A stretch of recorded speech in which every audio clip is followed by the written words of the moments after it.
Pangeran Diponegoro, pemimpin Perang Jawa bagian kedua. Masa gencatan senjata selain digunakan untuk melakukan konsolidasi, juga digunakan oleh pasukan Diponegoro untuk menyebarkan mata-mata ke penjajah Belanda. Hal ini berguna agar mereka mendapatkan informasi tentang langkah-langkah yang akan dilakukan oleh lawan dan memikirkan cara untuk menghadapinya. Sayangnya, masa gencatan senjata juga digunakan oleh Belanda untuk menekan keluarga keraton agar mau menyerahkan Pangeran Diponegoro dengan memberikan imbalan tertentu. Namun ternyata keluarga keraton tidak tertarik dengan penawaran Belanda. Hal ini membuat Belanda banting setir dengan membuat sayembara kepada rakyat dengan menjanjikan mereka uang sejumlah 50.000 gulden bagi siapa saja yang berhasil menangkap Pangeran Diponegoro. Hasil yang sama pun didapatkan oleh Belanda. Rakyat tidak tertarik untuk menyerahkan pemimpin mereka apapun imbalannya.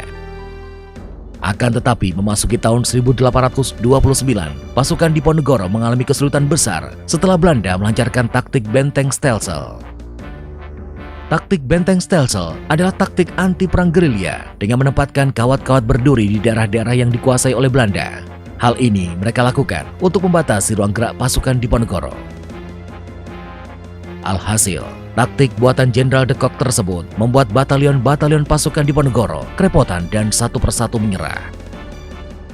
Setelah terpisah dari Pangeran Diponegoro akibat taktik Stelsel, selain itu juga atas pertimbangan setelah melihat banyaknya rakyat yang menjadi korban dan kondisi perekonomian rakyat yang memburuk, sehingga menurut Sentot, perang tidak memungkinkan lagi untuk diteruskan.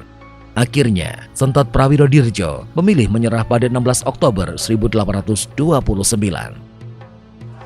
Setelah perang Diponegoro berakhir, Sentot sempat terlibat bertempur membantu Belanda melawan kaum Padri di Minangkabau. Hal ini terjadi karena Belanda melakukan taktik adu domba, yaitu menipu Sentot dengan janji palsu, pemberian tanah untuk berdakwah di Minangkabau, dan memberi informasi fitnah tentang kaum Padri. Namun peperangan itu tidak berlangsung lama karena Sentot langsung menyadari bahwa ia telah diadu domba oleh Belanda, dan akhirnya memilih untuk membantu kaum Padri dalam memerangi Belanda. Sedangkan Kiai Mojo beserta pengikutnya ditangkap oleh Belanda di wilayah Melangi, Sleman pada 12 November 1828. Ia beserta tokoh-tokoh berpengaruh lainnya diasingkan ke Tondano, Minahasa, Sulawesi Utara. Sedangkan para pengikutnya dilepaskan sesuai dengan permintaan Kiai Mojo. Di sisi lain, pasukan Diponegoro yang masih bertahan semakin terdesak dengan penangkapan istri Diponegoro, Raden Ajeng Ratnaningsih dan putranya pada 14 Oktober 1829.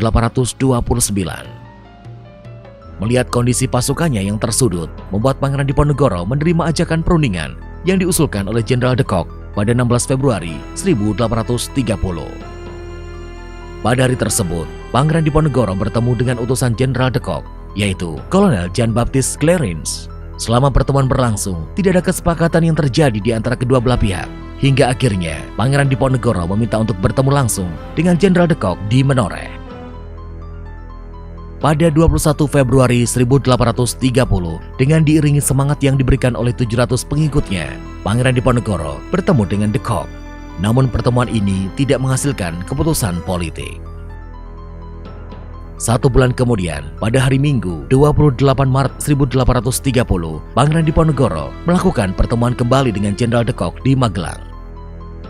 Namun Belanda menunjukkan watak asli culasnya. Jenderal de Kock sudah mempersiapkan pasukannya untuk menangkap Pangeran Diponegoro beserta pasukannya.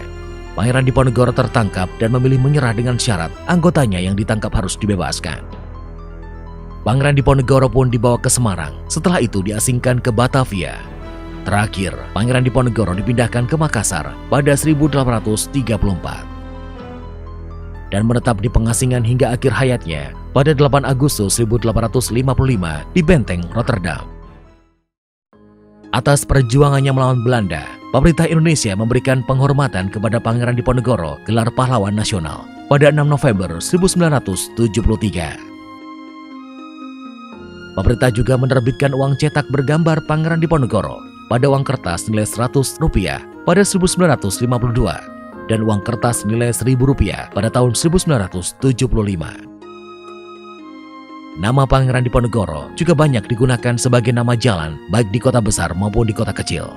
Bahkan Pangeran Diponegoro juga dijadikan sebagai nama universitas di Semarang, yaitu Universitas Diponegoro.